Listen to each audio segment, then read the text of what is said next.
Nestled tightly between the volcanic peaks of central Java, there is a sprawling body of water known as Rawa Pening. From the shoreline, the lake is the picture of total stillness. For the people living in the surrounding valley, this water dictates the rhythm of daily life. Fishermen navigate small wooden boats through thick patches of water hyacinth, while farmers rely on the lake's steady overflow to irrigate their rice terraces. But if you ask the locals how this essential geographic feature was formed, they won't point to tectonic shifts or natural glacial melt. They will tell you that the lake beneath their boats is the result of a violent, ancient cataclysm. That history survives under the terracotta roofs of a traditional joglo house located right on the edge of the valley. Here, a grandmother named Baru Klinting weaves mats in the evening while her grandson, Danu, waits for his nightly bedtime story. This nightly ritual is how Danu inherits the unspoken rules and history of the valley, which raises an interesting question. To teach a child how to navigate the world, why rely on a terrifying bedtime story about a giant serpent in a catastrophic flood?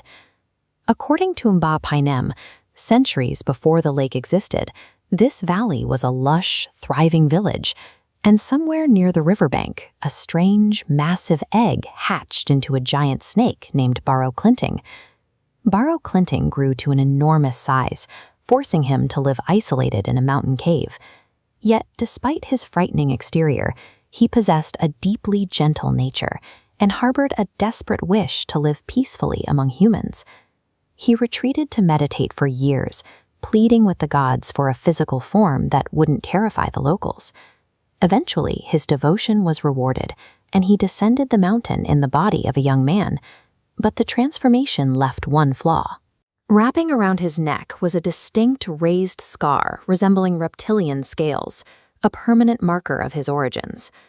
Baru arrived in the village just as the locals were holding a contest to find a suitor for a village girl. The challenge was seemingly impossible. Participants had to wrap their bodies entirely around the massive, sprawling trunk of the central beringine tree. Drawing on the lingering magical essence of his serpent form, Baru Klinting stretched his arms and effortlessly completed the physical challenge, securing his victory. But the defeated local men did not concede gracefully. Envious of his strength, they noticed the strange scales on his neck. Within hours, the villagers were convinced he was a siluman, a demonic monster in disguise. Every act of politeness Baru had shown was instantly erased by the mob's fear. The villagers' reaction to his appearance entirely overrode the evidence of his gentle nature. To expose him, the young men devised a trap. They drove a wooden stick, a liddy, deep into the dirt of the town square, and challenged Baru to pull it out, claiming it would prove he wasn't a demon. Suspecting no malice, Baru gripped the stick. He pulled it from the earth purely out of a desire to clear his name and earn the trust of his neighbors. The moment the wood cleared the dirt, the ground fractured. A massive, high-pressure geyser erupted from the hole, rapidly flooding the town square. As the water rose, Baru Klinting yelled for the villagers to flee to higher ground. He expended every ounce of his remaining magic trying to push people to safety, a physical toll so severe it forced his body to revert into a giant snake as he was swept away by the current. Only one person survived. An elderly woman who had shown Baru kindness earlier that day heeded his warnings and floated above the rising devastation in a wooden rice mortar.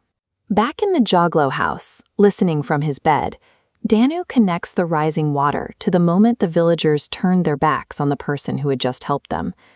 Years later, as a teenager, Danu recites this exact narrative to a visiting researcher. In that conversation, the story transitions from a local bedtime routine into an anthropological study of how communities preserve their history. These stories serve as a record of a community's values, ensuring that lessons about fear and acceptance are repeated until they become part of the local identity.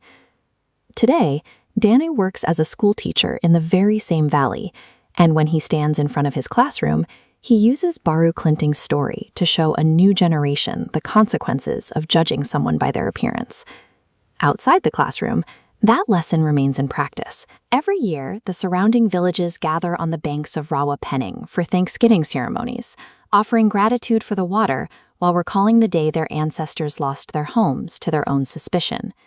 The water of Rawa Pening remains a constant presence in the valley, a living reminder of the day fear reshaped the earth itself.